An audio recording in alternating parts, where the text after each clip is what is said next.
Sir, we are starting. Okay. I good evening all. I Shubhodip Mondal on behalf of Society for Research Alternative. I welcome you all for today's discussion. The topic of today is on the land disposition from colonial to neoliberal regime. So basically, land disposition is something which remain as debatable issue in the development discourse. In some cases, like in West Bengal in 2011, it led to fall of 34 years of left regime due to this land disposition issue in Shingur and Nandigram. And also, we know recently that in Uttar Pradesh, Jewar International Airport is also in the news due to these various land disposition issues. So we would like to understand from Sir this understand the process of land disposition from a historical and theoretical perspective, as Sir has already mentioned.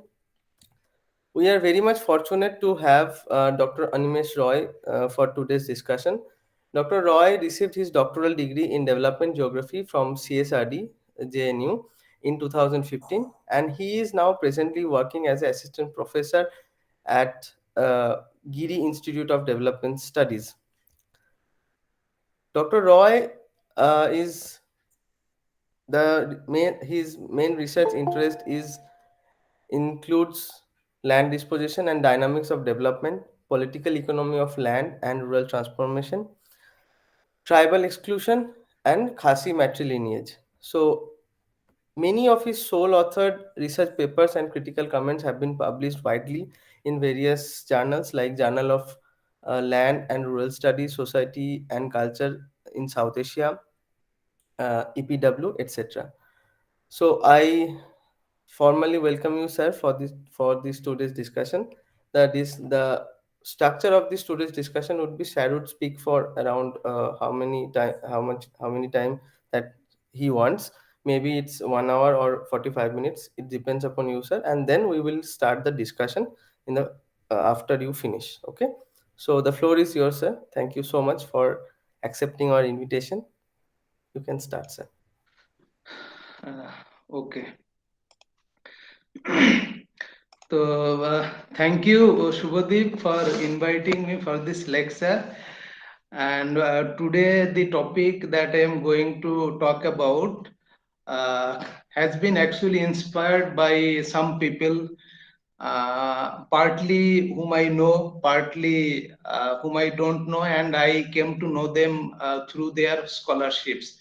And the people, the scholars who put lot into my thought process are some of them. I mean, some of them who are really prominent in this field are Michael Levin, Kathy Lee Mons Walker, Kenneth Bo Nielsen, Drake Hall, and many more.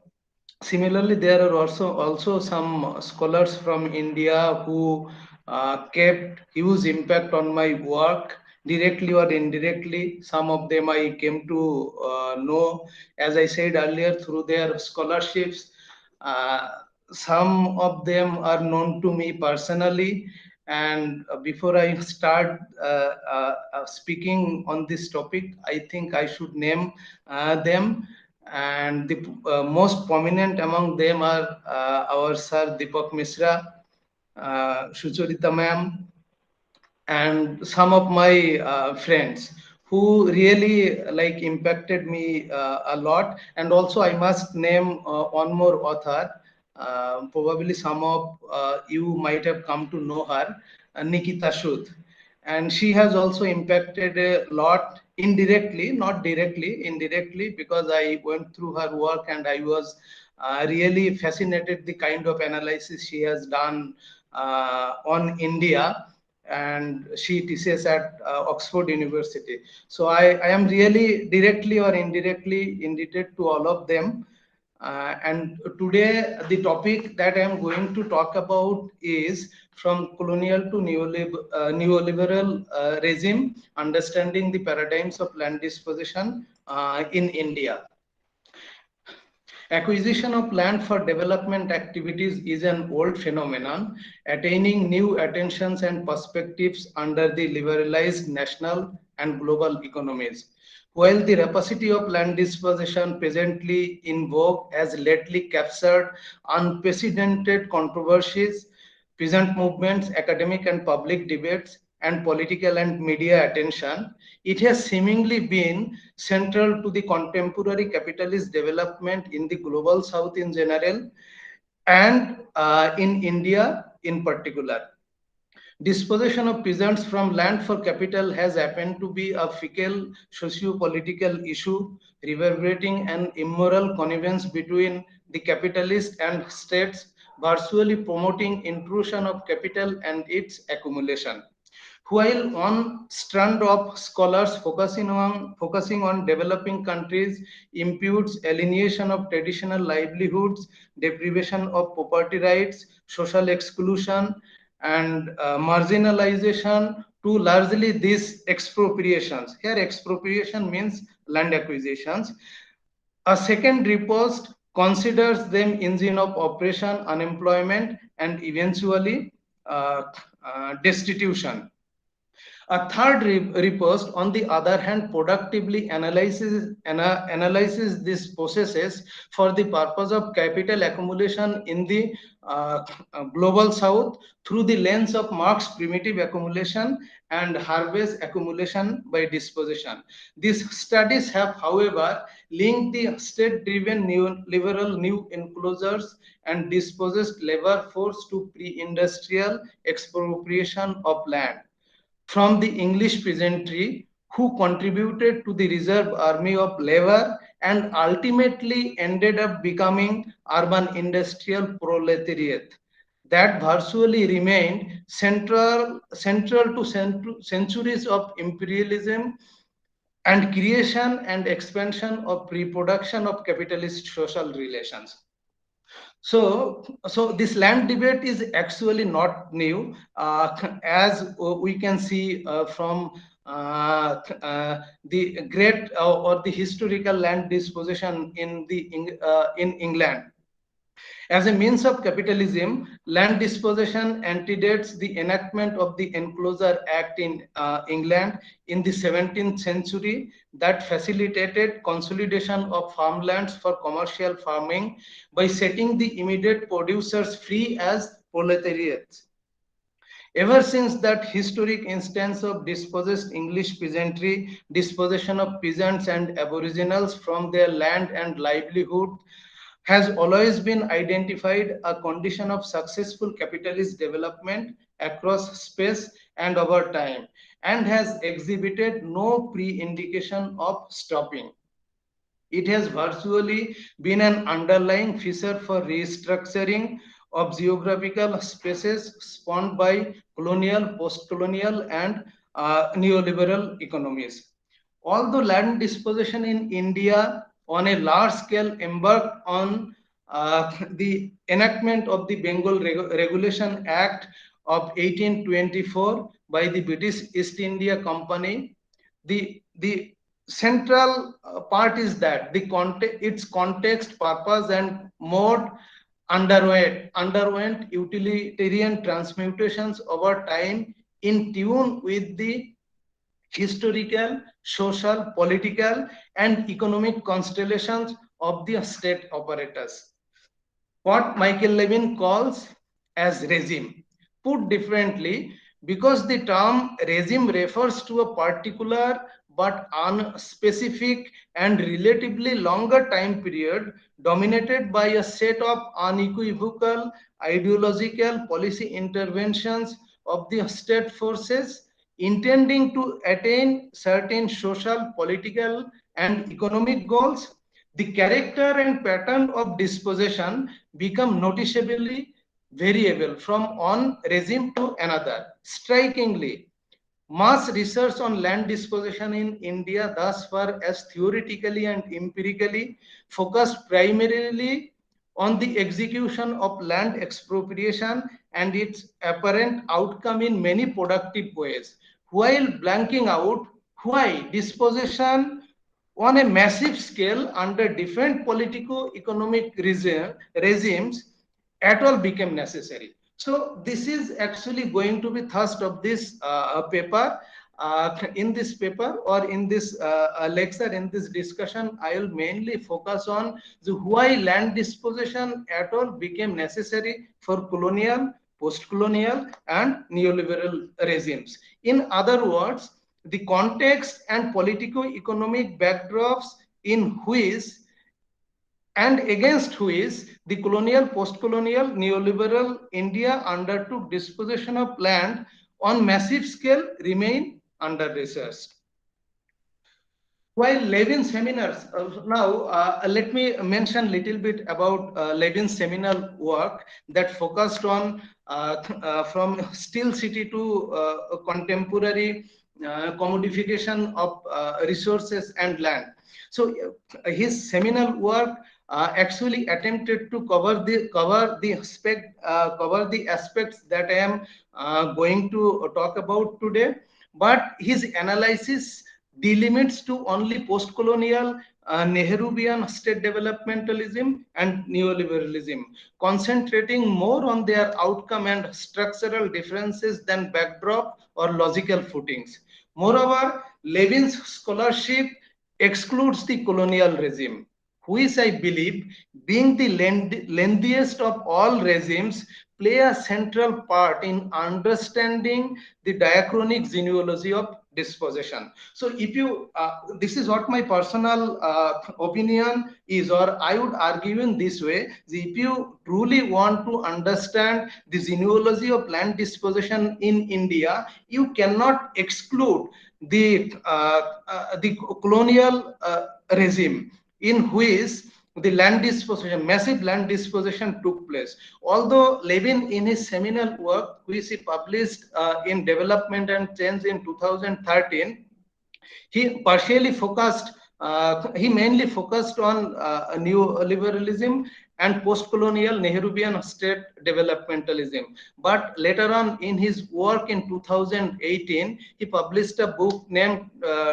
Dispossession Without Development. In his book, he again attempted to focus on colonial regime, but he did not analyze the colonial regime thoroughly. So which is why I believe that this paper or the lecture that I am going to deliver now will bring some impact in land dispossession literature. So it is against this backdrop, this lecture would primarily focus on two objectives. First, to examine and understand the grounds and thirst for which state-mediated land dispossession in India on massive scales as a means to normatively laden term development activities became inevitably necessary under colonial, post-colonial, and neoliberal political economic regimes. And if time permits, I'll also focus on another objectives, and the second objective of this lecture would be to analyze and illuminate the ways in which large-scale dispossession broadly metamorphosed the structure of the dispossessed labor force under those three politico-economic regimes. That means, so through the second objectives, I'll try to look into how dispossessed labor force got into or remained outside the development activities. So the second objective will basically look into that issue. The however, the issues concerning acquisition of land or dispossession of peasants and Adivasis from their means of subsistence by Indian states in the name of development have been myriad, broadly ranging from impoverishment risk that includes landlessness, unemployment, destitution, homelessness, marginalization, food insecurity, increased morbidity, loss of commons, social disarticulations, and loss of socio-cultural resilience of the dispossessed communities to they are displuming social capital. So which is more of this social capital is actually has been considered by only a few scholars across the country in the context of land dispossession through proletarianization and devalorization of acquired land and accumulation of capital by the corporate. While analysis or theoretical discussion on this aspect are beyond this lecture's purview, I would focus and distinguish on the logics and purposes of state-mediated large-scale land dispositions destined for development activities under different politico-economic regimes. So now, before I go into the colonial regime, let me briefly give you a brief introduction about the eminent domain, which is actually the central part of the, or you can say the fundamental part of the Land Acquisition Act, recent act, as well as 1894 Act. So the term eminent domain was basically given by Hugo Grotius in 1625 in his book, which came out in Latin. I don't know whether this is the actual pronunciation of Latin words, but the name of the book was De Jure Belli ac Pacis, in English, on the law of war and peace, in which he used the term eminent domain as dominium eminence, meaning thereby supreme lordship. The fundamental axiom embodied in Grotian eminent domain holds that the interest of a community is always superior to the interest of an individual. As I mentioned earlier, the origin of Land Acquisition Act in India lies in the Bengal Regulation Act of 1824, which helped the colonial British government to seize private land and other immovable properties for not only extracting mineral resources and growing plantation crops, but constructing roads, canals, and other public amenities at meager compensation rate. Extraction of resources deemed to be an integral part of the British government's strategy to turn the country into an important supplier of cheap raw materials for industries in England.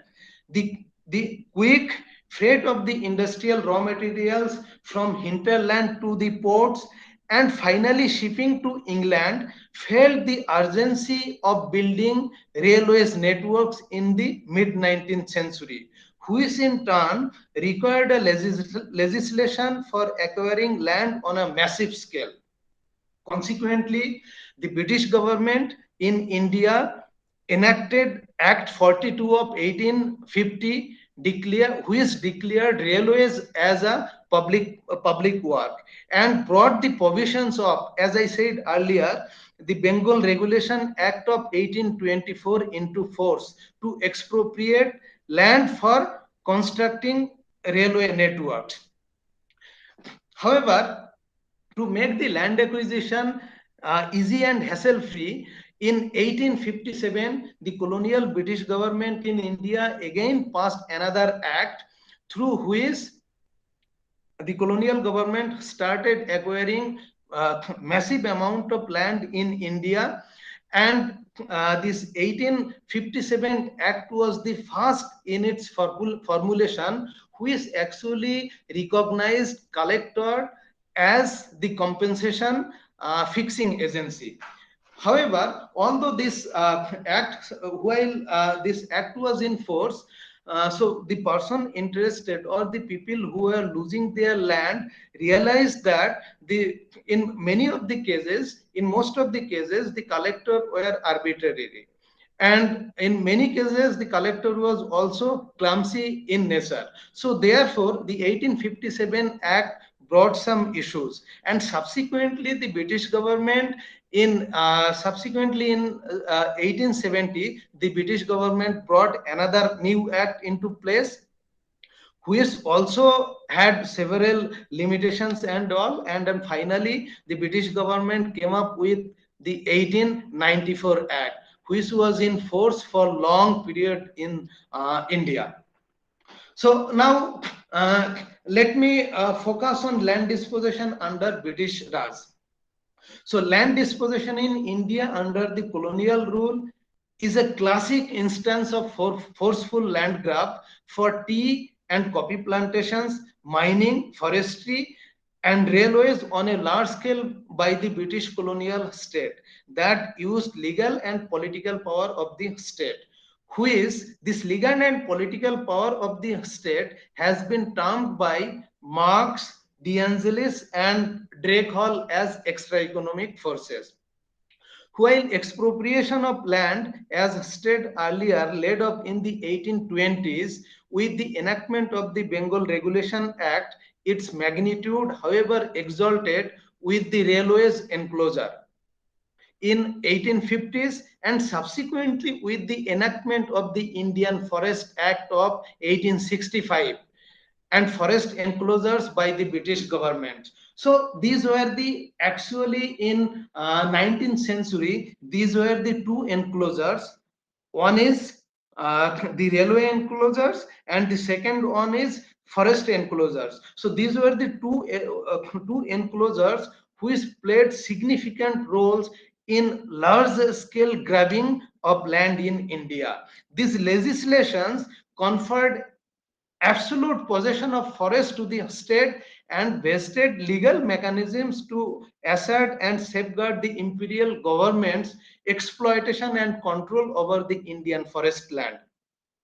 While the central objectives of building railways were to facilitate the movement of British troops after the mutiny and trading commodities means to export primary commodities from the colony and import of finished goods to the colonies from the metropolis. Here metropolis basically means England. So its special expansion inter alia required a sustained supply of three priceless Indian timber, teak, shal, and devdar, which were strong enough to be utilized in building railway crosses. So now one has to understand the background or the context in which colonial land dispossession started taking place. So, as I said earlier, the two things here played a significant role. One is building railway networks, and the other one is, so for building railway networks, the British government needed lot of strong woods, and these strong woods were actually collected from three priceless trees, teak, shal, and devdar. And these trees actually helped the British government to build railway crosses. The expansion of railway network in the 1850s and early 1860s was the most unprecedented formidable force that began to rapidly thin out the Indian forest. Also with there was one more significant phenomena in England. So why Britisher or why British government started becoming more dependent on Indian forest, because in mid 19th century the famous teak forest in England started rapidly vanishing. So with the oak forest rapidly vanishing in England, the second crucial factor to thinning out of the trees in colonial India in the mid 19th century happened to be the enormous demand for durable Indian teak by the British Royal Navy for shipbuilding, which further intensified the exploitation of Indian forest. It was this ruthless. Now you have to understand one point here, and the crucial or the most important point here is that when the British colonial government in India started cutting trees massively, so the Indian priceless, those three priceless trees, they were actually deforesting. So it is in this juncture for the first time the British government realized that realized that the rootless realized that the priceless forests are actually going to be deforested. So which is why what they started doing, this ruthless depredation that impelled the British government, sensing an urgency of a forest legislation that would inevitably be a possible solution to deforestation and preservation of teak, shal, and deodar forest. The then three priceless and critical resources that were substantive and essential for expansion of railways in the subcontinent, and the urgency shortly culminated into the Indian Forest Act of 1865. So this Indian 1865 Forest Act was eventually replaced with a more comprehensive and goal-oriented piece of legislation, the Indian Forest Act of 1874. 1878. So Indian Forest Act of 1878 was more meaningful in the sense that while this act empowered the colonial government to appropriate any land covered with trees, it truncated the rural communities' untrammeled uses of the forests and virtually eliminated the rights and interests of the forest dwellers. Conversely, expansion of railways under the colonial state force continued unabated to primarily shield the British East India Company's long-term imperial interest. Now, so the British government very clearly realized that if the Indian forests are not preserved, the British government would not be able to do two things. One, the British government would not be able to expand the railway networks, and if railway networks is not being expanded, the British government would not be able to transfer its military force or administrative force from one place to another, and it won't also be able to transfer the good from Indian hinterlands to the port and finally shipping to the England. Also, the British government realized that without protecting these three priceless trees, the Royal British Navy will be facing a tremendous crisis.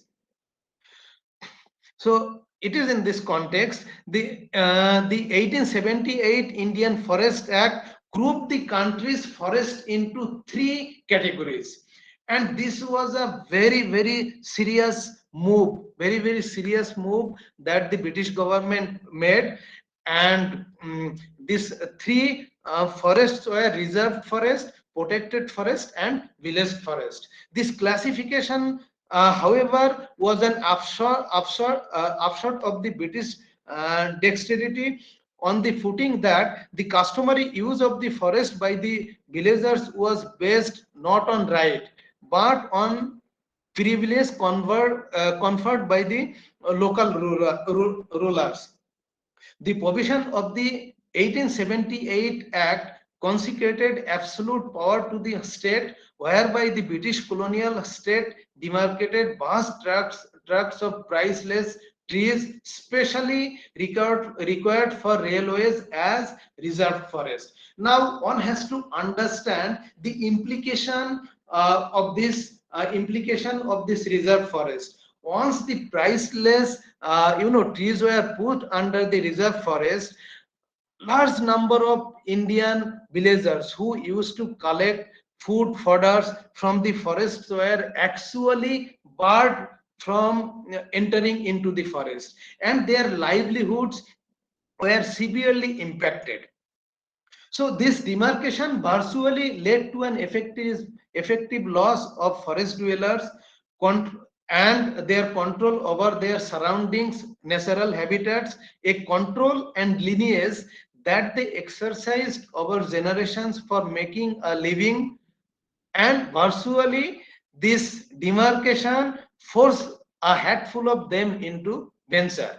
Now you have to understand one thing. So this scenario, if we actually compare this Forest Regulation Act in India with the Enclosures Act in England, we will find lot of similarities.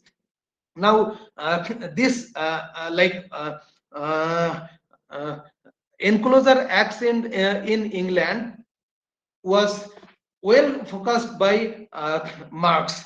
Now, Marx talked about on phenomena which is actually primitive accumulation. Primitive accumulation is basically a historical process of true transformation. Now, one has to understand these two transformations. The first transformation is that the social means of subsistence and production will be converted into capital. That means land will be converted into capital, and the producers, the immediate producers who are earning their living from those land will be set free as wage laborer who will have nothing but to sell their labor power. So in England, this actually happened when the Enclosure Acts were taking place. And to be noted here that during 17th and 18th century England, more than 5,000 Enclosure Acts were passed by the British government to take away, lands, agricultural lands and common, and these lands and commons were actually given to some selected commercial farmers. So this phenomena actually resembles the phenomena of Indian forest lands, through which the British government started categorizing forest land into reserved, protected, and village forest. So this forest annexation resembled with the, as I said earlier, the land enclosures in England in 17th and 18th centuries that alienated the prior rights of peasants to rural land cultivated for generation and set them free as wage laborers. By, and you will be surprised to know that by 1890 there is this forest annexation led to acquisition of about 2.20 lakh square kilometers of forest area in England, sorry, in India. So you look at the magnitude of land, forest land acquired by the British government for colonial purposes. So this massive annexation of Indian forest by the colonial power became a critical diachronic watershed on three counts: politically, socially, and economically. Politically, because it led to an unprecedented expansion of state power and control over forests while truncating the rights of the forest dwellers. Second, socially because it crumpled and metamorphosed the traditional pattern of untrammeled usage of forest and social means of subsistence. And economically because the reserved and protected forests underwent a paradigmatic process of commodification through commercial timber production for urban centers in India as well as in England, which generated huge revenues for the British government and also led to the formation of merchant capital in England. Land dispossession under colonial regime virtually became an indispensable means of resources exploitation and political expansion in the Indian subcontinent. Among the British colonies, India stood preeminent by reason of its vastness and the seemingly immeasurable extent of its natural resources. With the enactment of the Indian Forest Acts of 1865 and 1878 and legitimization of the eminent domain through the Land Acquisition Act of 1894 that conferred the state absolute power, the British government in India expropriated forest and agricultural land on a large scale by dispossessing forest dwellers and peasants from their means of subsistence for mining, constructing railway networks, expanding trade routes, transforming forest and pasture into commercial enclosures of tea, coffee, rubber and indigo plantations, establishing offices, cantonments, ordnance factories, and constructing monuments, palaces, and small and medium dams. Now, so let us look into the post-colonial dispossession and Nehrubian state developmentalism, and how this post-colonial dispossession and Nehrubian developmentalism actually departed from the colonial land acquisition. For several years that followed independence, India was one of the poorest countries in the world. Nearly 2 centuries of colonial plunder, extraction, exploitation, neglect, and political subjugation by the British had left the Indian nation of over 350 million citizenries, that means 35 crore citizenries, destitute, bemused, and helpless. While India, being preeminent in terms of its bountiful natural resources, became indispensable to the British for plunder and extraction to make England the epicenter of global power, the imperial ruler, however, deliberately left India as an intellectually barren wasteland, depriving of its population of any opportunity to develop scientific or creative thoughts. Just today only, I came across a speech by an Indian historian named Vijay Prasad. So he is actually contesting the colonialism and the colonial mentality that the Western countries have got. It is simply a fabulous and fascinating thought. So the cultivation of priority-based exploitative commercial plantation crops by the British and their prolonged neglect over traditional agriculture had, on the other hand, led to a diminution of food grain production, resulting in a series of famine and widespread malnutrition during the drought years. Now, one has to understand the impact of colonialism and their plunder over the Indian citizenries in the early phase of post-developmentalism, post-state developmentalism, or immediately after independence. Acute food shortages saw no sign of ending for several post-independence years. According to Rofelsen, India had to import 14 million tons of food grains between 1947 and 1953 to mitigate this crisis.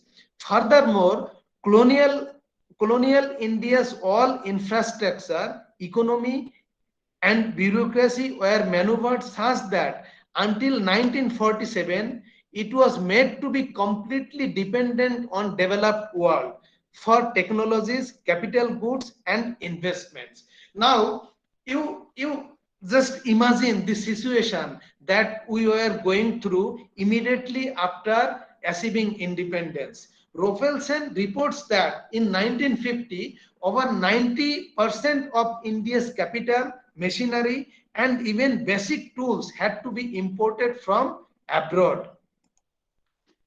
It is against this politico-economic backdrop that our first Prime Minister of independent India, Pandit Jawaharlal Nehru, understood well that nation-state building would not be possible without revolutionizing innovations, industries, agriculture, infrastructure, and scientific education and research.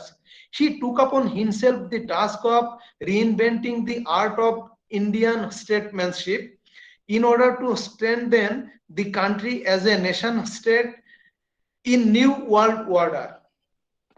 In the new world order that witnessed the formation of many maiden countries after the Second World War and collapse of European colonialism. And in so doing, he designed a decentralized development planning that conflated socialism and state capitalism to build heavy and capital goods industries, large dams, infrastructure, and premier educational institutions. What was eventually popularly dubbed as Nehrubian state developmentalism. Shubhadeep, if I go lengthy, you can let me know, I'll stop. No, sir. No, sir. Okay. You can take your time. So No the issue. post-colonial Nehruvian state developmentalism through decentralized heavy industrialization, mainly public sector-led steel plants, establishment of industrial township and premier educational institutions, for example, Indian Institute of Technology, Council of Scientific and Industrial Research, Baba Atomic Research Center, National Physical and Chemical Laboratories, All India Institute of Medical Sciences, and so on. And construction of large dams and infrastructural projects involved expropriation of rural land on a massive scale. The Nehruvian government apparently understood that without being able to buy land from people at cheaper rates, the new bold ventures of development would not be materialized and economically viable. So we have to understand the juncture in which Nehruvian developmentalism came into being. So some of the scholars have argued that even though Nehru thought of repealing colonial 1894 land acquisition act, he could not do so, and why he could not do so will come to know in the followings. Besides, immediately after independence, the government had a little financial leeway to offer ample compensation to the landowners. Given the situation and context, the newly formed Constituent Assembly of Independent India broadly endorsed the Colonial Land Acquisition Act of 1894 to acquire lands for various development activities, primarily controlled by the state, to modernize the impoverished Indian society that endured a long spell under the British rule. The post-colonial decentralized industrial development in the late 1950s and 1960s, in collaboration with Soviet Union, Britain, and Germany on the land acquired from peasants and tribal, was an effort to eradicate century-old impoverishment that the nation actually underwent. To be noted that these large-scale heavy industries and dams were built on the greenfield sites by dispossessing and displacing several lakhs of primary producers. The four major public sector-led steel plants, namely Durgapur, Raurkela, Bhilai, and Bokaro, and their accompanying industrial township, built under the Nehru Maulanobish model of state controlled industrialization in the 1950s and 1960s, alone acquired about 93.5 thousand acres of rural land that primarily included agricultural land and partly forest land, and displaced a population size of about 2 lakhs persons. The underpinnings, however, were that those new bold ventures of development described as the temples to India's industrial modernity. That is how these new bold ventures were actually termed by Pandit Nehru, would abolish centuries of economic stagnation and penury that the nation had experienced under the prolonged colonial rule characterized by plunder, extraction, neglect, and ruthless exploitation, and would establish a sovereign and planned national economy. They would act as beacons along the path of progress that would allow the new nation to catch up with the developed world. Now, there are few scholarships in this regard, especially by Perry and Strumpel. which came out in Economic and Political Weekly in 2008. So this article has basically focused on Nehruvian ideologies and how Nehru considered this modern form of development as a post-colonial development in India. Nehru understood well that political independence would make little sense if it was not linked to economic independence, and he viewed the state-led development ventures as means to achieving the latter. He presumed that the state-controlled large-scale industries would serve as a spearhead of intensive and broad development. Consequently, the Industrial Policy Resolution 1956 formulated in the beginning of the second five-year plan aspired to accelerate the economic growth by decentralizing and booming the process of industrialization as a means to achieving a socialistic pattern of development. C.S. Raffleson states that during the fast, and look at now I am going to say this, and we will see how the Nehruvian state developmentalism actually brought development in the country. C.S. Raffleson states that during the first three national five-year plans of Nehru, as a prime minister, India's industrial sector grew at 6.10% per annum. Number of consumer goods industries increased by 70%. Production of intermediate goods quadrupled, and the output of capital goods increased tenfold. India scaled up from a situation where 90% of its industrial goods were imported to halving that in 1960s. So this Raffleson reported that that the 90% of the 90% of India's industrial good immediately after independence were actually imported, and this quantum of import actually made half of it by 1960. The fundamental notion of establishing state-controlled heavy industries and accompanied urban industrial landscape was not merely about forging steel, but was as much about forging a new society by substantially creating numerous newfangled non-farm employment through industrialization on rural greenfields, expropriated from the peasants and tribal on a large scale. The large public sector industrial farm of Durgapur, Raurkela, Bokaro, and Bhilai, and the state design accompanied township on the land acquired from farmers and indigenous people, thus corroborate the special signifier of post-colonial Nehruvian state developmentalism. Despite having witnessed a massive displacement of the rural citizenry, mostly tribals and peasant movements, as in Raurkela, the steel plants fundamentally described to be spaces for production, progenitor of employment, and footing of industrial modernity for post-colonial India by Nehru captured a wide public accordance due to their public sector led labor intensive socialistic approach.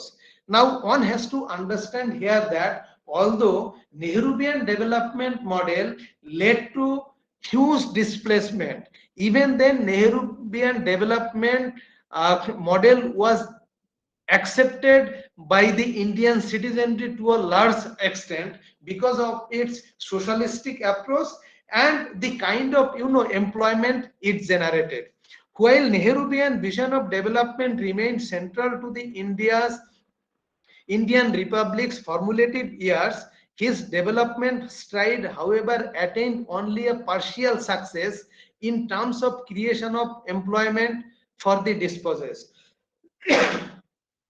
Despite being the paradigmatic form of state-led development and potent symbols of national progress, the major failure came from the large dams, which marked a significant underachievement in creating alternative viable employment for the dispossessed and displaced households, and left the project affected people with an unhealed trauma. Now, one has to understand these two scenarios.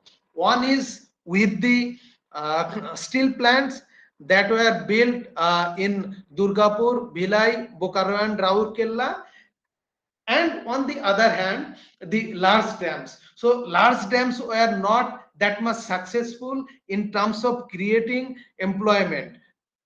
So that is why the Nehruvian development model, I would argue, was partially successful, not completely successful. Construction of the Sardar Sarovar Dam on Narmada River in Gujarat and the Hirakud Dam on Mahanadi River, and the construction of Gandhisagar Dam on Chambol River.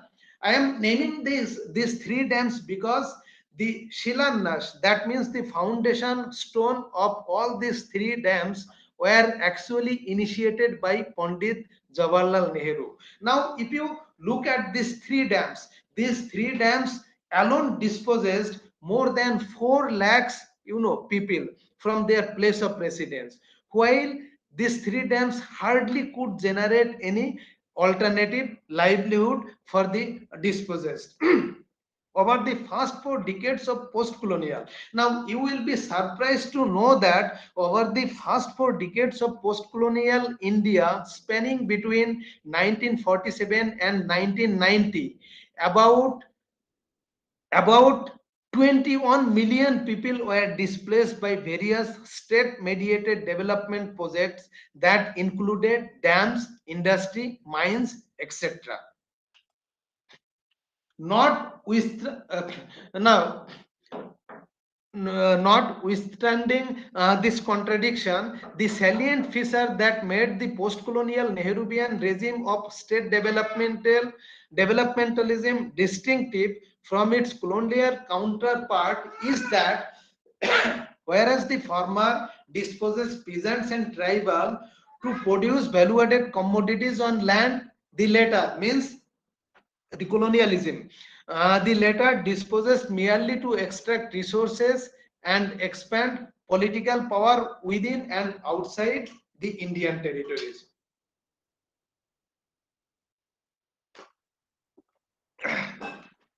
Now, one has to understand this distinction between the two regimes, colonial and post-colonial regimes. Now, let us focus on neoliberal disposition, and I am sure that the majority of us know about the neoliberal disposition. So, although neoliberal disposition needs very rigorous illustration, but I'll be very brief on this issue because the lecture is becoming really lengthy. So the legacy of coercive land dispossession of colonial regime lay in continuity far beyond the post-colonial Nehruvian model of economic development, what Levin calls post-independence state developmentalism, to the neoliberal regime of development, which happens to be overwhelmingly private capital centric. The huge foreign debt, and now let me focus on the background in which neoliberal developmental regime started.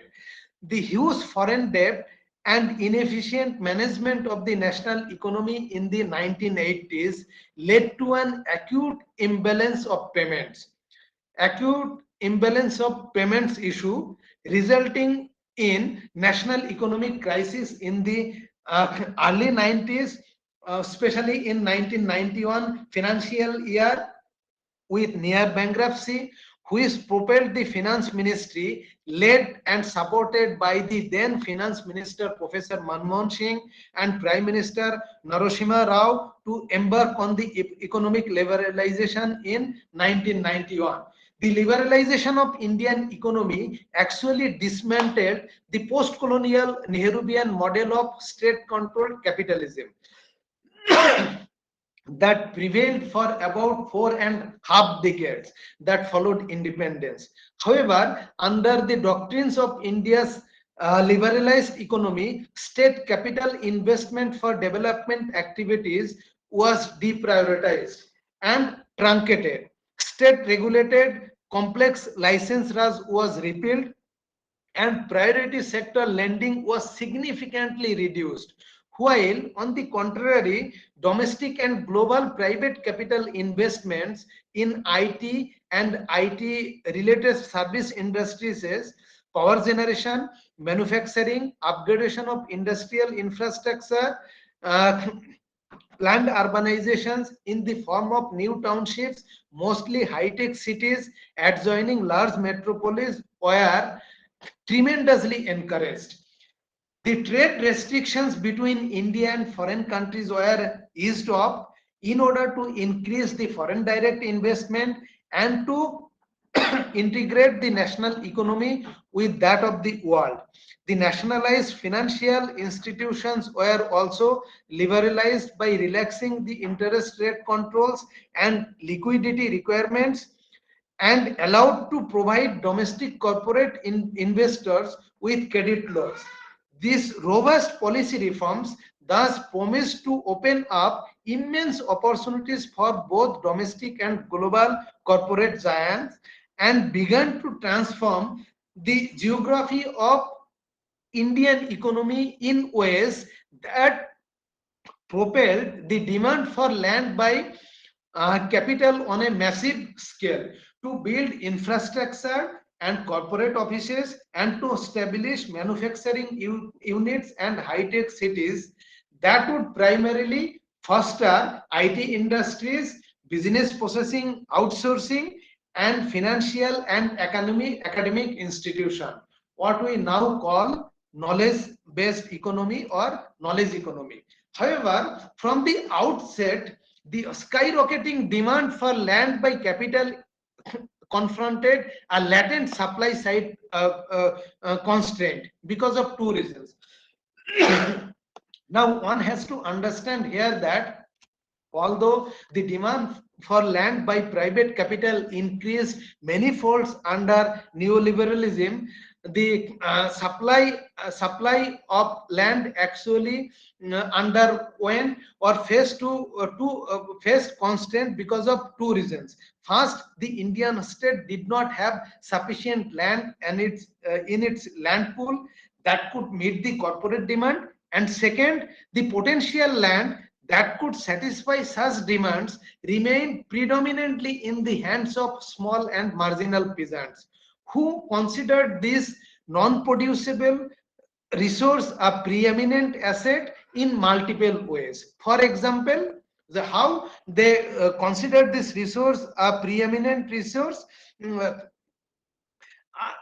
This preeminent resource, land was considered as preeminent resource because land was a source of employment, economic security, social status, patrimony, social identity, and means of living, resulting in holdouts on a large magnitude. So now one has to understand these glitches. On the one hand, the corporate is demanding huge amount of land. On the other hand, the land in India mainly in the hands of large and mainly in the hands of small and marginal farmers who practice this value practices. So because of which government had to intervene, and the supply side obstacle was further deepened by land fragmentation caused by the division of joint family land holdings into divided family holdings, leading to mutation problems and often shoddy land records with legal litigations. In order to transcend the limitation of the social and legal trivialities, the Indian state, empowered by the eminent domain and their sovereign discretion over land, started grabbing these coveted resources for capital. Land acquired and destined for neoliberal development ventures by Indian state reflects a fundamental utilitarian transmutation from a mineral Now you imagine how this fundamental utilitarian transmutation took place from a mineral and raw material extractive space of colonial exploitation and plunder to a productive space of value-added commodities in the post-colonial state developmentalism to a private capital-driven speculative and consumptive space. So what actually happened under capital driven speculative and consumptive space was that the neoliberal developmentalism actually promoting infrastructure development project, industrial corridors, real estate projects in the form of planned townships and knowledge based high tech cities. Now if you look at the data recently published by Ministry of Agriculture and the Department of Land Resources, Ministry of Rural Development, you will see that more than 12 lakh hectares of 12 lakh, sorry, not hectares, acres of agricultural land for various development activities have been uh, acquired from the peasants. And this 12 lakh 12 lakhs acres of land have mainly come from 12 states: Andhra Pradesh, Assam, Bihar, Chhattisgarh, Gujarat, Haryana, Jharkhand, Maharashtra, Mizoram, Punjab, Rajasthan, Tamil Nadu, and Telangana. Now, one has to look at the scenario of this neoliberal, land disposition. In neoliberal land disposition, so what you will see is that in neoliberal land disposition, what the corporate is doing, the corporate is actually taking away land from the peasant at comparatively cheaper rates, and they are converting this land into commodity by transforming the rural units of land, for example, acre, hectare, or bigha, into square feet. And what they are doing, they are selling this land by square feet. And it is this process through which the corporate or the capitalist are generating huge amount of profits and huge amounts of profits, and they are increasing their wealth by manifold. And this scenario is very much prominent if you look at the neoliberal city making. For example, if you look at Razarhat near Kolkata, or if you look at Gurgaon and Noida near Delhi, or if you look at high-tech cities in Hyderabad and Bangalore. So the high-tech cities and Bangalore has been termed by Goldman as the Silicon Valley of India. So if you look at these high-tech cities, the commodification of land, you will see how the land is being converted into a commodity. So land is no more a productive good, it is a consumptive good.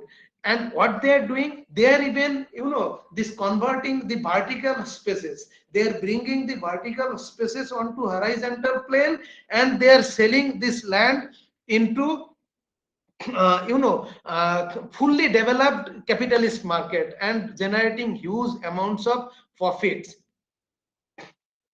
So I think I am going very lengthy. Now I'll very briefly focus upon how the labor, dispossessed labor force underwent metamorphosis. So let me very briefly focus on this issue. If you look at the colonial land disposition, in colonial land disposition, you will find out a typical, labor scenario where the dispossessed laborers were partly engaged in colonial, these tea plantations, indigo industries, sugar refineries, as indentured labor. They were basically engaged as indentured labor, and most of the time what the British capitalist or the British industrialist in India did, so they exploited these laborers by their racial power and the legal powers. So, in other words, what I can say is that the British colonialism in India actually used the extra economic forces to exploit the labor, and this labor were basically engaged, not wholly, partly engaged in the British colonialism mode of resource generation. Whereas, if we look at the post-colonial Nehrubian developmentalism, in post-colonial Nehrubian developmentalism, the labors, the dispossessed labors were given priorities. And if you read the documents produced by Steel Authority of India, you will see that in all those the four steel plants, the manufacturing industries that I have mentioned earlier, if you go through the documents prepared by Steel Authority of India, you will see that part of the dispossessed labor force were actually given job in this in this developmental activities. Although they rarely could grab the white and blue color job, but they were in the labor scenario, especially in the lower strata of the labor pyramid. However, so these labor forces were given lot of perks and aristocracy. So this was one scenario in Nehruvian developmental model. On the other hand, if we look at the dams, as I mentioned earlier, in case of dams, the dams could not generate mass employment. So in case of dams, actually the dispossessed labor force were made to be the dispossessed labor force were actually made to be wage laborer. So this was the general scenario. But if we look at this, so in other words, what I would like to say is that the Nehruvian development model was partly or to some extent, a development model that resembled actually in inclusive model of development. But if we look at the contemporary development models, that is neoliberal development models is purely exclusionary, and exclusionary in the sense that no neoliberal development model is actually directly employing the dispossessed labor force. What they are doing, they are taking away neoliberal development model is actually taking away or grabbing land from the people, and they are commodifying the land, but they are not generating any employment. However, the neoliberal development model, especially for high-tech cities and in case of neoliberal urbanism and high-tech cities are indirectly creating employments. Indirectly, in the sense that uh, uh, the neoliberal urbanism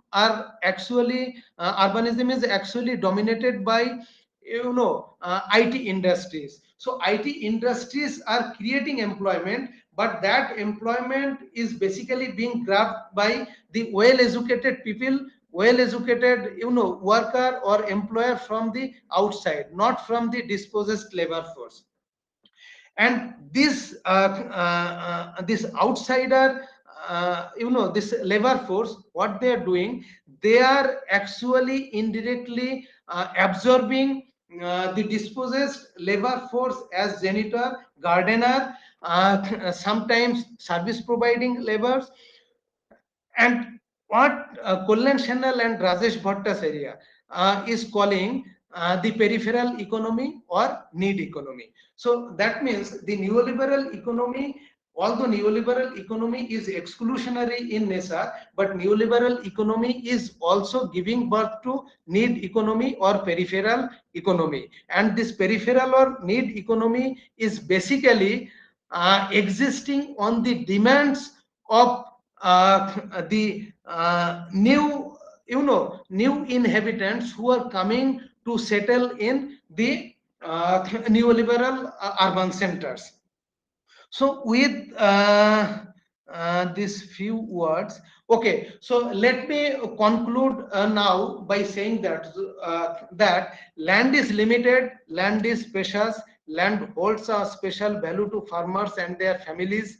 It is not an impersonal, dematerialized share certificate that you buy and sell with every swing of the Sensex. So, with this word, I will end up this lecture, and thank you so much for listening to me. I think I took a lot of time, more than an hour, so I am really sorry for making this lecture so illustrative and lengthy. Thank No, you. sir. No, sir. The lecture is really interesting.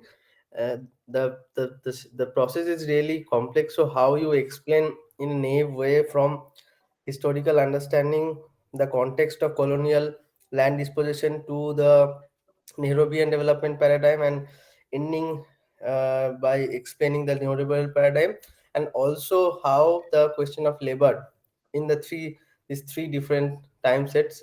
It is really fascinating to listen to you. So I think this floor is open for the discussion. So those who have question, please, or maybe comments, please unmute yourself and directly ask question. I think that would be more engaging for us. Thank you. Thank you, sir. I have one question. Sir. First, thank you, sir, for a very good lecture for land disposition and this very burning issue. Sir, I got to, I was reading your like one books like Deepak Misra, sir, where your chapter was also there. Sir, I have the question like you are also working in the like class formation issue. Yes, So, sir, yes. my question is, sir, how to deal with these issue class formation? I'm also working like some issues like land disposition in terms of the Yamuna Expressway as well as the Purvanchal Expressway in the Uttar Pradesh. But how to deal this class formation, and is there any specific method to delineate it, or we can simply put this issue class formation? Okay, Shubhadeep, I think I should answer directly one by one. That would be Yes, yes, sure, better, right? sure, sure, sure. Yes. Okay, I think this was Bipin Surashia. Okay, thank you, Bipin, for asking me the question. But I tell you one thing. Like I wrote that article, and the article that you are talking about, and the article that got published in Deepak Sir's book, is actually a partial work of mine, and the large work is yet to come out, and I hope the large work, that means the very elaborative work, is likely to come out in coming March, in a journal. But anyway, I mean, let me focus on how this new class is being immersed. Okay, so let me be very specific here. So you are working on like expressways, okay, land disposition for expressways, as you have said, Yes, Jamuna Expressway, Ganga, probably I don't know, not Ganga Expressway, I think Agra Expressway. So anyway, so Purvanchal, in case of Purvanchal. expressways, Purvanchal expressways, in case of expressways, I really doubt that you will be able to hardly see any new class, emerging from the dispossessed class, new class emerging from the dispossessed class. Why? Why I tell you, the thing is that in case of this expressway projects are linear in nature.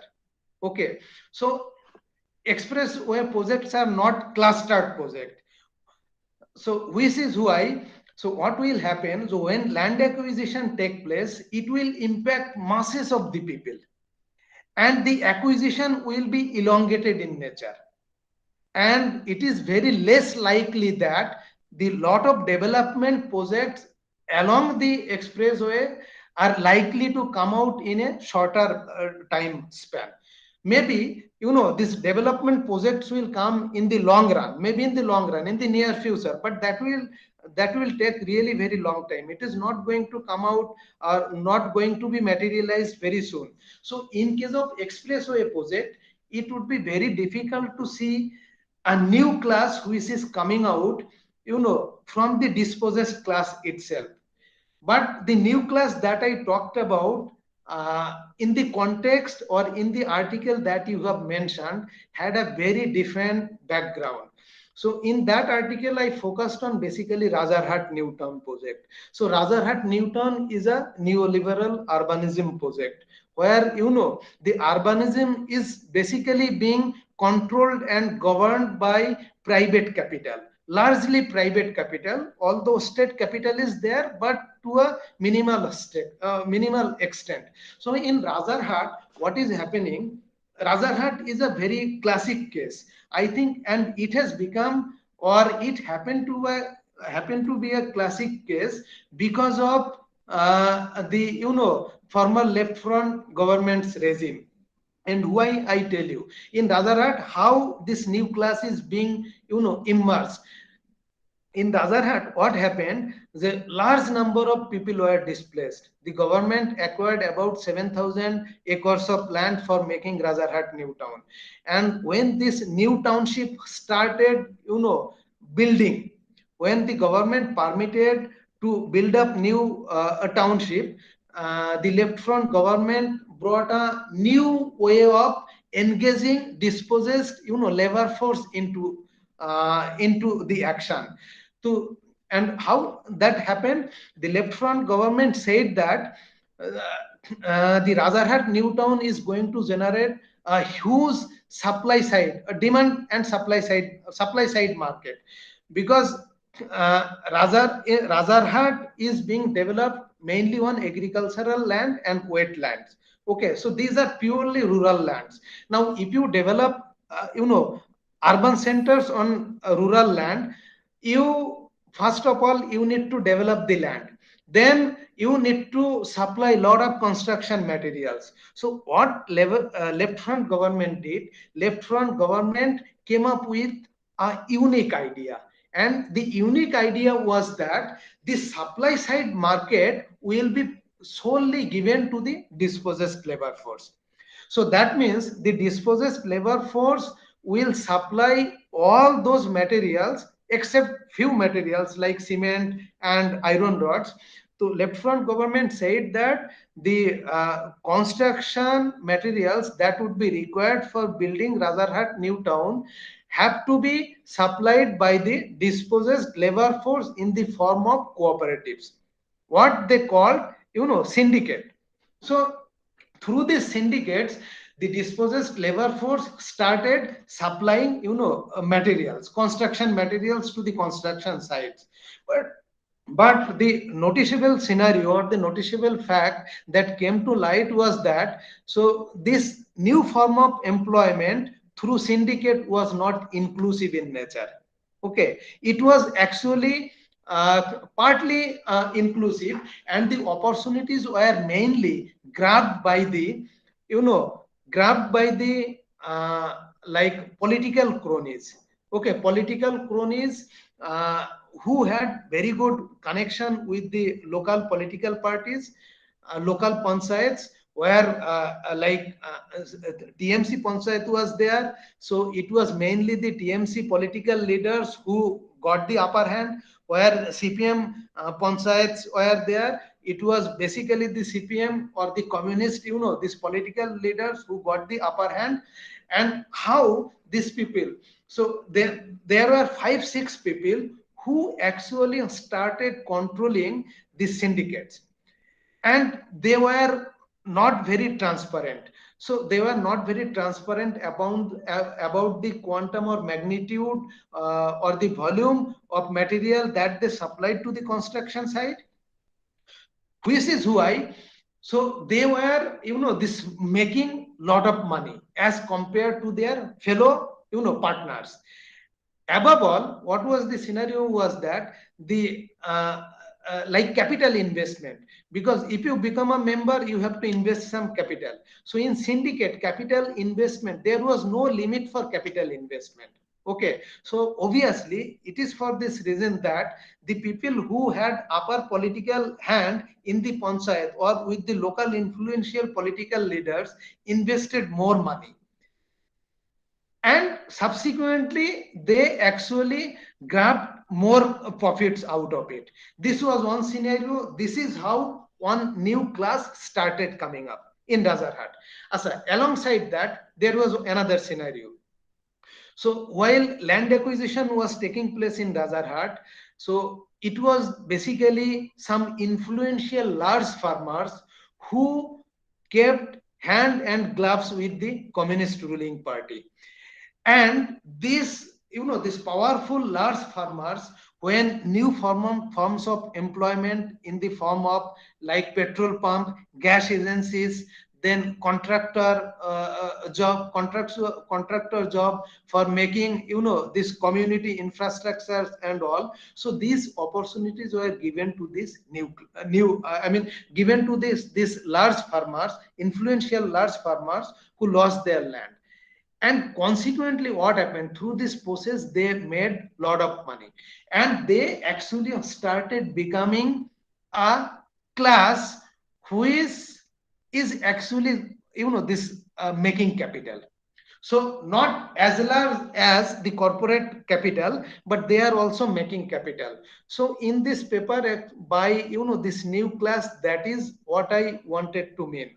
But when you talk about these linear projects, especially this like Jamuna Expressway or Purbanchal Expressway or Ganga Expressway, you will hardly, in the current context, you will hardly see any such situation. But yes, that situation may come up, provided that the government of UP gives opportunities, whatever opportunities are coming alongside the expressways. If the government of UP gives those opportunities to the dispossessed people, I am sure that there will be some people, or I am sure that a new class will come, and this new class will be basically politically well connected people who will grab these opportunities. For example, I don't know whether you have seen this or not. If you go from Lucknow to Agra, you will see that some food giants have come up. Okay, so who are these people making these food giants alongside the expressways? Obviously, it is only those people who Yes, have yes. good political and administrative connections. So I'll stop here.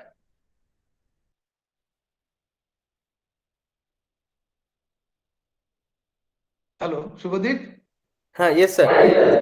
Is there any other question or comment, Malay, if you want to? Okay.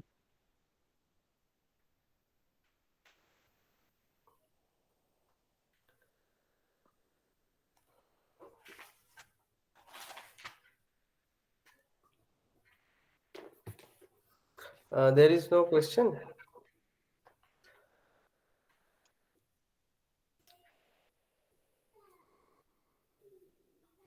Sir, I have a yeah, Yes. Padmajoti. Yeah, sure. Hello.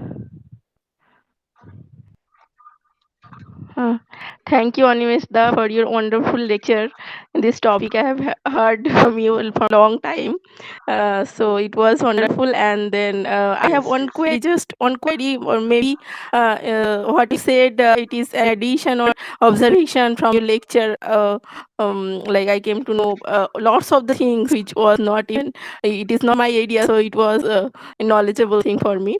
From the first, only from the British time or colonial rule, you have talked about the forest degradation, or the forest deforestation, basically for the railways and then other things. So there is a connection, environment, connection of land disposition and environmental degradation, as from the era of the colonial rule only. It is visible that forests are decreasing, and then second phase, the industrial things are coming, and then it is also environmental like degradation disposition. So and then last stage also the urbanization and other developmental parameters are the are having some impact on the environment. So how do you relate the land disposition and then environment, also the people, the decreasing the that gap, that urban rich and poor gap is increasing by time. So I would like to hear from you on this aspect.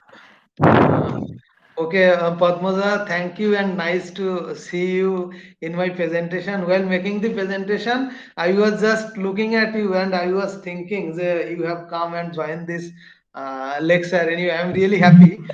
Yes, yes, Padmaja, to be Animesta. yes, I mean to be honest, I have never like try to connect environmental degradation with the land acquisition. But yes, you are very much right. I can give you some examples, some fascinating works, some fascinating scholarships in which those scholars have tried to equate environmental degradation with land dispossession, especially in colonial period. So if one of my friend, he is a very good scholar and is working on land dispossession only. He is a very good friend of mine, and we constantly we remain in touch. Arun Kumar Nayak. So he is working on land disposition, and he has published a fascinating paper on environmental movement. The title of the paper is Environmental Movement, and this paper came out in Journal of Developing Societies in 2015. And I have learned lot of things from that paper. He has talked about this environmental degradation, environmental movement. And similarly, so you can if you haven't come across this book Unquiet Wood by Ramchandra Guho, historian Ramchandra Guho, what a fascinating book. You will get to know lot of things, lot of politics, environmental movement and degradation. Similarly, another book written by Ramchandra Guho and Gadgil, so the Fishered Land. The title of the book is Fishered Land, and both the books have been published by Oxford University Press.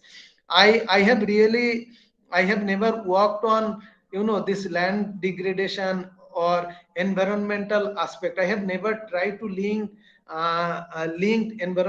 try to link environmental aspect with the land disposition. But I definitely believe that this will be uh, really a potential area to explore, uh, especially a person who is working on land disposition for mining and forest grab for developmental activities. I am sure that this is going to be a very good this topic to look into. But I have not. I'm sorry, Padmoza. I don't have any idea. The how Okay, I can thank you, Animesta, for your. relate these two I things. just I just wanted to explore this aspect, so that I asked you, But but this it can was be really, wonderful. this It was can be good. a very Yes. good area Uh, of area to be working on. yes, yes, yes. That's what I discovered from your lecture only, that it is connected. So okay, thank you so much. Okay.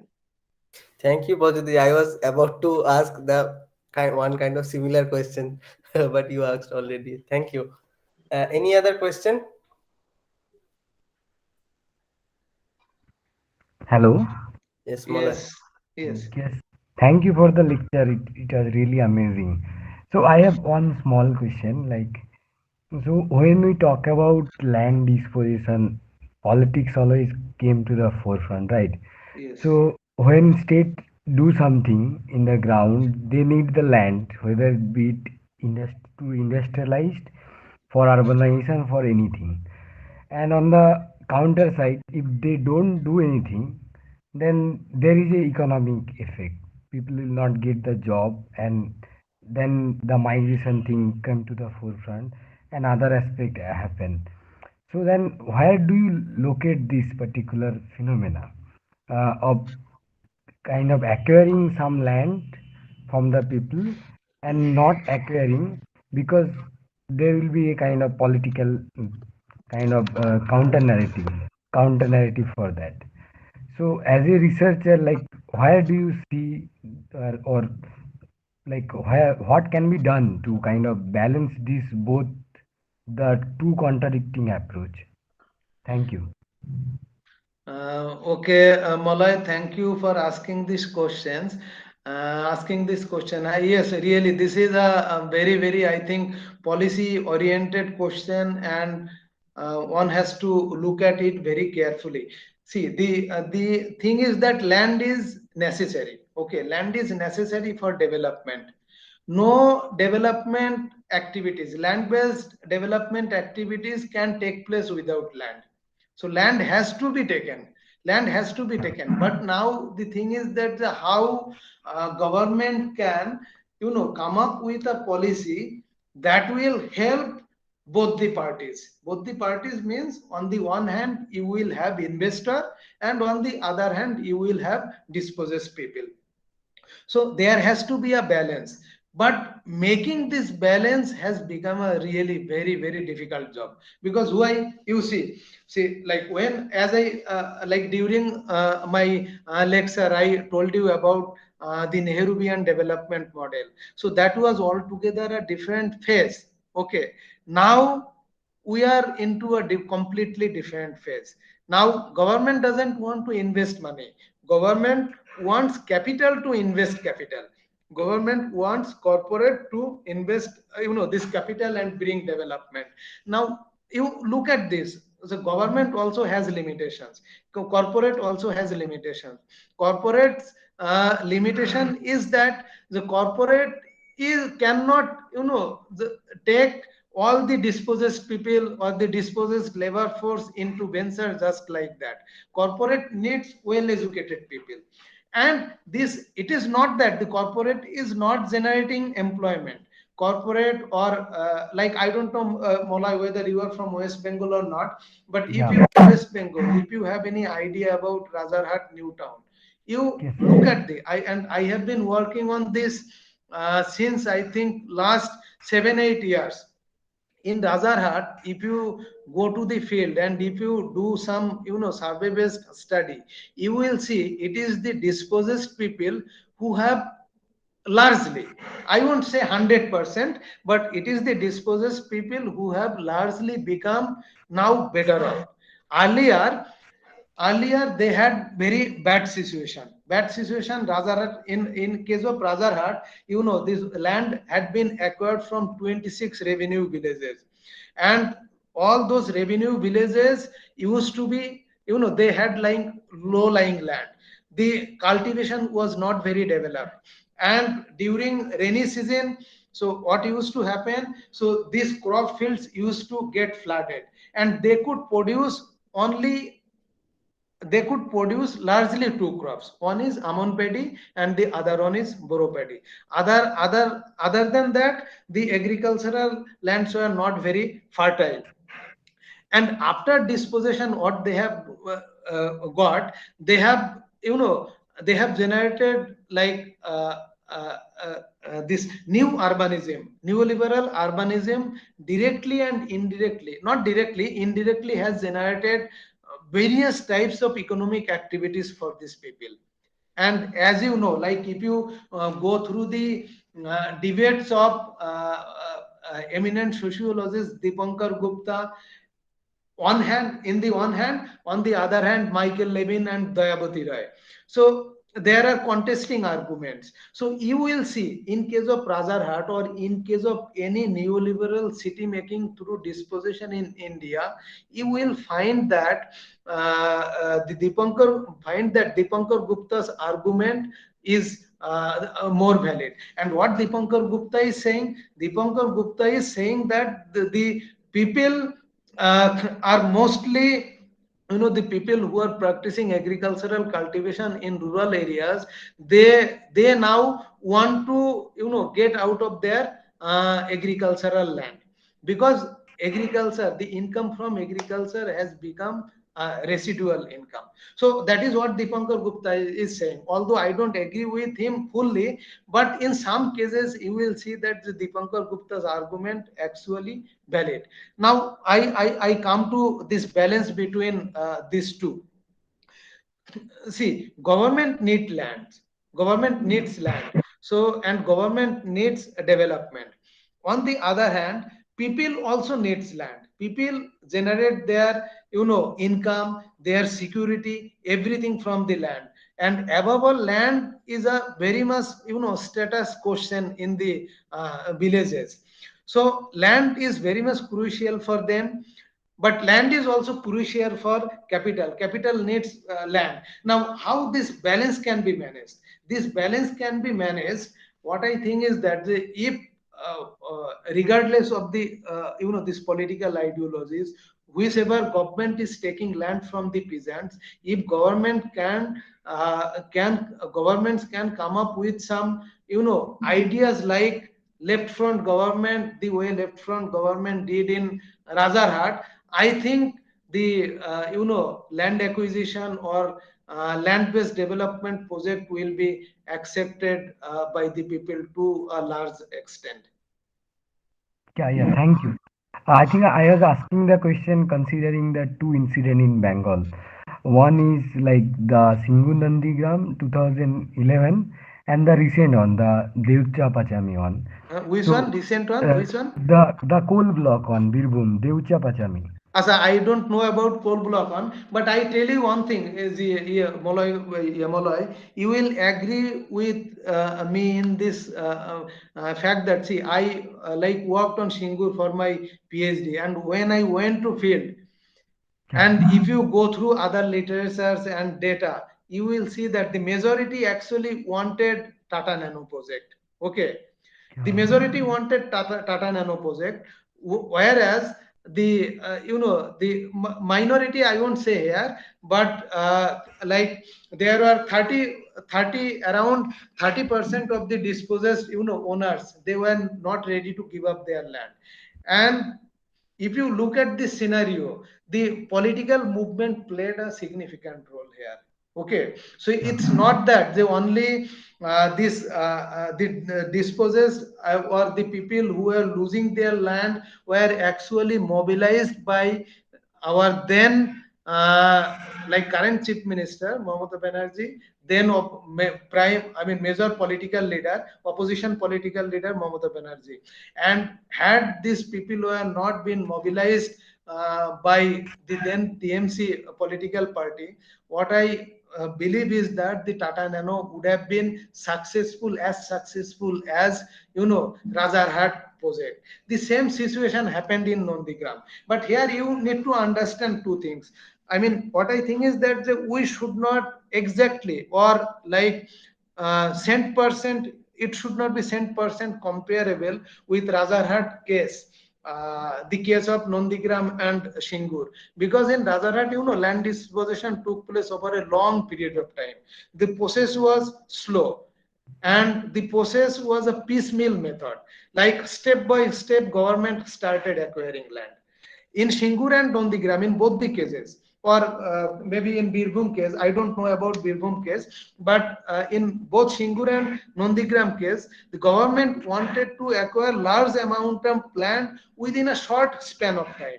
In Razarhat, land acquisition took place over a period of 16 years. Okay, in Shingur, it was supposed to happen within 3 months. Now, when you attempt to being the ruling political party, when you attempt to grab a large scale of land within a short span of time, it really becomes difficult, and mobilizing people becomes at large scale. Mobilizing people at large scale become much easier, provided that you have political background. In Razarhat, political backup was not there. You will be surprised to know, like I have mentioned this thing in my other papers. You will be surprised to know, in case of Razarhat, all three major political parties then in the state, CPM, TMC, and Congress, gives they played hand and gloves, and each one like the political leaders from each one of those three political parties gained a lot. But that was not the case in case of Shingur and Nondigram. So which is why I believe that the Shingur and Nondigram project could not be successful or could not take up because the peasant movements were actually mobilized by the political parties. The same situation you will see in case of POSCO project. You look at the POSCO project. Why POSCO project? This went down and stalemated. It's because the POSCO project was backed by Congress, mainly CPM, communist leaders like Abhay Shahu, and there are few more. So these people, what they did, they actually mobilized the people from, there is a village called, there are two villages called Denki and Govindpur. So the people of these two villages were mobilized by the opposition political leaders, which is why the project could not be successful. Now, what I think is that it would be really great for any government if government comes up with some mutual solution. Mutual solution in the sense that the government should not forget that you are taking land from people, and people needs to be rehabilitated properly, at least to some extent. To a large extent, people, dispossessed labor force needs to be rehabilitated, and if they are rehabilitated directly or indirectly, I believe the development projects can be successful. Thank you so much. Thank you, Malay, for asking this question. I think, sir, we should end here. Thank you so much for giving us time, and it was really very fascinating to listen to you. And thank you, audience, all of you, to join us. Thank you so much, sir. Okay, Shubhadeep, thank you so much. Okay.